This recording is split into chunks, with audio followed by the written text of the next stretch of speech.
क्या न्याय की भी कोई आखिरी तारीख होती है? वॉइस ऑफ इंडियन लॉज में सभी का स्वागत है।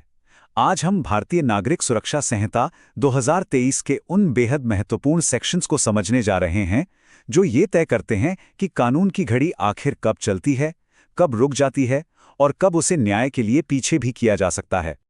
ये एक बहुत बड़ा सवाल है। देखिए, कानून में किसी भी अपराध के खिलाफ कार्रवाई करने के लिए एक समय सीमा होती है जिसे कहते हैं लिमिटेशन पीरियड। लेकिन तब क्या होता है जब यह समय सीमा खत्म हो जाए? क्या इंसाफ का दरवाजा हमेशा के लिए बंद हो जाता है? इन्हीं सारे जटिल सवालों के जवाब इन सेक्शंस में छुपे हैं। जैसा कि अब हम सब जानते हैं, भारतीय नागरिक सुरक्षा संहिता यानी BNSS 2023 इसने पुराने क्रिमिनल प्रोसीजर कोड की जगह ले ली है और इस नए कानून में सेक्शन 516 से लेकर 520 ये एक बहुत ही नाजुक संतुलन बनाते हैं। एक तरफ तो ये सेक्शंस पक्का करते हैं कि न्याय की प्रक्रिया में फालतू की देरी ना हो, और दूसरी तरफ ये भी देखते हैं कि सिर्फ किसी टेक्निकल वजह से कोई न्याय पाने से रह न जाए। तो चलिए आज के इस विश्लेषण का रोड मैप देख लेते हैं। हम BNSS के एक छोटे से परिचय से शुरू करेंगे, फिर सेक्शन 516 में समझेंगे कि यह समय का ठहराव क्या है। उसके बाद सेक्शन 517 और 518 के जो असल नियम हैं उन्हें देखेंगे, फिर सेक्शन 519 जो न्याय के सिद्धांत की बात करता है, और आखिर में पूरी प्रक्रिया का सार जानेंगे। तो चलिए शुरू करते हैं सेक्शन 516 से। इसको कानून का पॉज बटन कहना मेरे ख्याल से बिल्कुल सही होगा। ये सेक्शन उन खास सिचुएशंस के बारे में बताता है जब किसी केस को फाइल करने की जो समय सीमा की गिनती है उससे कुछ वक्त के लिए रोक दिया जाता है। ये एक ऐसा प्रावधान है जो ईमानदार कोशिशों को बचाता है। सेक्शन 516 कुल 4 खास स्थितियों में कानून की घड़ी को रोक देता है। जरा सोचिए, किसी ने पूरी लगन से केस किया पर गलती से गलत कोर्ट में कर दिया, तो वहां जो समय लगा वो नहीं गिना जाएगा। या फिर मान लीजिए किसी कोर्ट के आदेश ने ही कार्यवाही पर रोक लगा दी हो, तो जितने समय रोक लगी रही वो समय भी गिनती से बाहर होगा।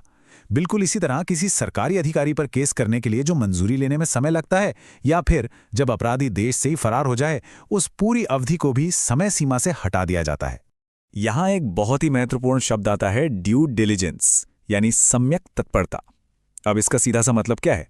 मतलब ये कि क्या केस करने वाले ने एक आम समझदार व्यक्ति जितनी सावधानी और लगन दिखाई?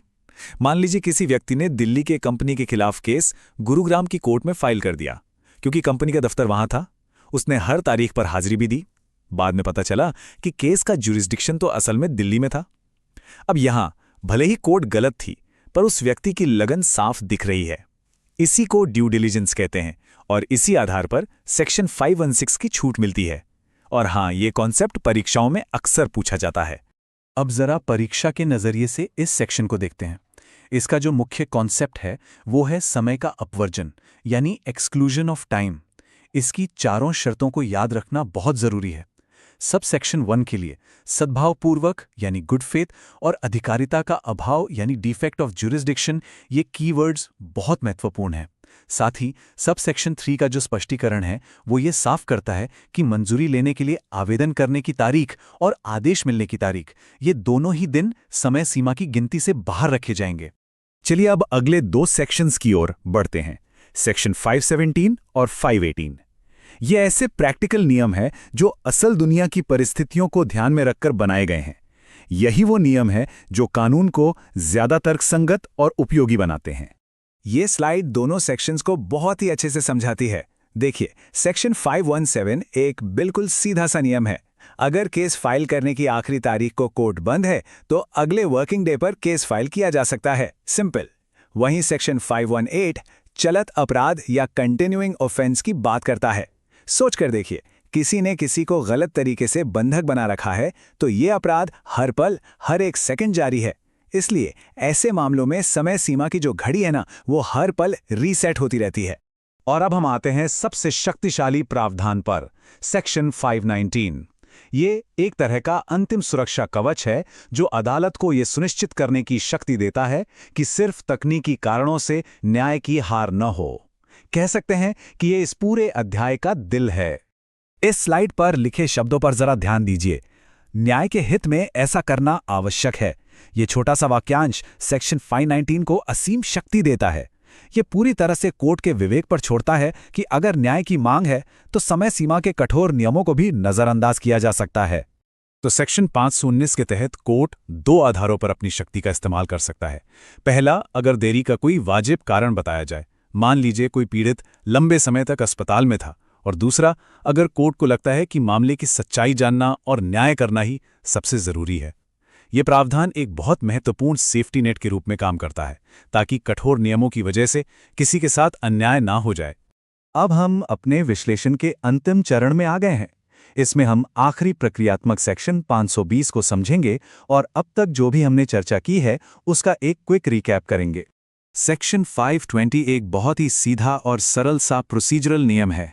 ये बस इतना कहता है कि जब हाईकोर्ट किसी अपराध का सीधे तौर पर ट्रायल करता है तो उसे वही प्रक्रिया अपनानी होगी जो एक सेशन कोर्ट अपनाता है। इसका एकमात्र उद्देश्य है पूरे देश में न्यायिक प्रक्रियाओं में एक रूपता और निरंतरता को बनाए रखना। ये टेबल इन 5 सेक्शंस का एक बेहतरीन सारांश है। देखिए, सेक्शन 516 कानून की घड़ी को रोकता है। सेक्शन 517 अदालती छुट्टियों के लिए नियम बनाता है। सेक्शन 518 जो अपराध चल रहे हैं उनके लिए घड़ी को रीसेट करता है। सेक्शन 519 नियमों से ऊपर न्याय को रखता है और सेक्शन 520 प्रक्रिया में एक रूपता सुनिश्चित करता है।